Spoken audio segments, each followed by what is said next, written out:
Sir, Iran రకరకాల తీవ్రవాద సంస్థలను పెంచి పోషిస్తుందని, అందుకే ఆ దేశంపై దాడులు చేస్తున్నట్లు అమెరికా అధ్యక్షుడు ట్రంప్ అనౌన్స్ చేశారు. మరి పాకిస్తాన్ జైషే మహ్మద్, లష్కరే తోయిబా ఇలాంటి ఉగ్రవాద సంస్థలను పెంచి పోషించడం లేదా? పాకిస్తాన్పై అమెరికా ఎందుకు దాడి చేయదు? తీవ్రవాదాన్ని ప్రోత్సహించుతున్నదని ఆరోపణతోనే చేయాలి అనుకుంటే మొదలు పాకిస్తాన్ చేయాలి. అమెరికా ఏ దేశాన్నైనా అటాక్ చేయాలి అనుకున్నప్పుడు ఏదో ఒక అపవాదో అభాండమో మోపడం అమెరికాకు అలవాటు. మీకు ఉదాహరణకు సద్దాం హుస్సేన్ అంతం చేయాలనుకున్నప్పుడు ఏం చెప్పారు? ఇరాక్లో వెపన్స్ ఆఫ్ మాస్ డిస్ట్రక్షన్స్ ఉన్నాయి, జన విధ్వంసక ఆయుధాలు ఉన్నాయి అన్నారు. ఇప్పటివరకు చూపెట్టారా? ఇప్పుడు ఈ సద్దాం హుస్సేన్ ఉన్నంతకాలం ఇరాక్లో అల్ఖైదా ఎంటర్ కాలేదు.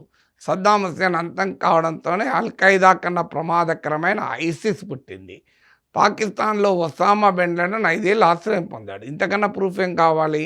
పాకిస్తాన్ తీవ్రవాద దేశమని. కానీ ఏమంటున్నాడు? Pakistan, I love Pakistan, Asim Munir is a terrific man, great man, ఆ Shehbaz Sharif Pak PM is a great man అంటున్నాడు.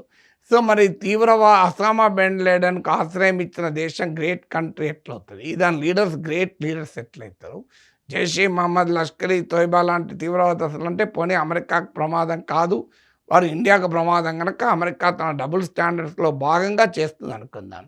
మరి ఒసామా బిన్ లాడెన్ అయితే అమెరికా పైన అటాక్ చేశాడు కదా. అలాంటి అమెరికాకే ప్రత్యక్ష శత్రువుగా ఉన్న వ్యక్తిని కూడా అమెరికా ఎందుకు మరి అంగీకరించింది? ఎందుకు పాకిస్తాన్ అంగీకరిస్తుంది? అంటే అమెరికాకు అనుకూలంగా ఉంటే ఆ తీవ్రవాది కాదు.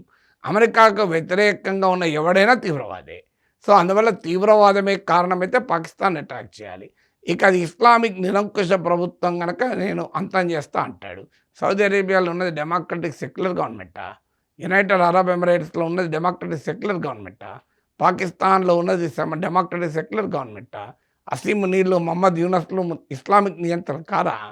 సో ప్రపంచంతటా ఇస్లామిక్ నియంత్రణని పెంచి పోషించి ఇలా ఈరోజు మేము ఇరాన్లో ఇస్లామిక్ నియంత్రణ ఉన్నాడంటే అది ఎవరు నమ్మాలి? ఇలా సిరియాలో ఏకంగా మాజీ అల్ఖైదా ఐసిస్ టెర్రరిస్ట్ అయిన అల్షరా వైట్ హౌస్లో వెళ్ళి ట్రంప్ను ఆలింగనం చేసుకున్నాడు. మరి అంతకుముందు అమెరికానే $1 కోటి బహుమానం ప్రకటించింది అల్షరాను పట్టిస్తే. మరి అమెరికానే టెర్రరిస్ట్గా డిక్లేర్ చేసిన వ్యక్తి సిరియాలో ప్రెసిడెంట్ అవ్వడానికి అమెరికా సహకరించి వైట్ హౌస్లో ఆతిథ్యం ఇచ్చిన అమెరికా ఇరాన్ పైన ఆరోపణలు చేస్తే ఎవరు నమ్మాలి?